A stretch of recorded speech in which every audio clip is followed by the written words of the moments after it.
Okay, so the Lib Dems policy on free speech. The attacks on free speech are disastrous for democracy and free societies, and the right to free speech must be enshrined in the Australian Constitution.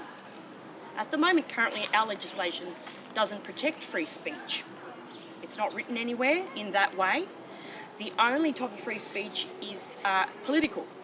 Free speech has been somehow protected in the courts through judgments. So you're allowed to speak about political things openly, but nothing else really is protected in the same way.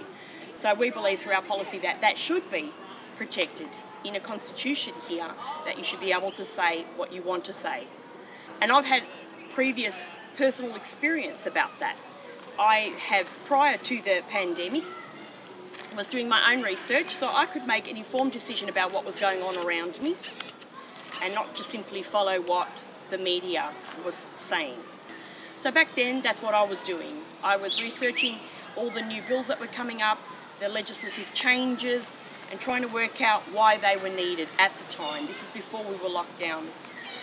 The more information I put up, the more research I did, and it was all from approved websites, government websites. I wasn't doing anything out of the ordinary.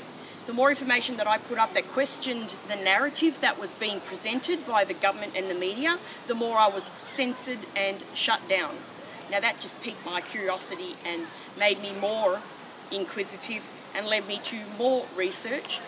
But all that's done is consolidated the idea to me that this policy, our free speech policy, is sorely needed today.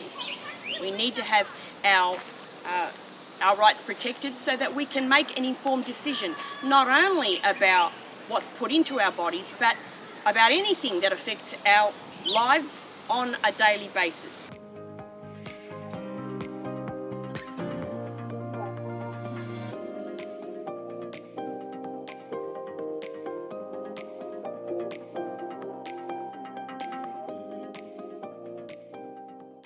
Authorised by John Humphries for the Liberal Democratic Party, Mount Waverley, Victoria.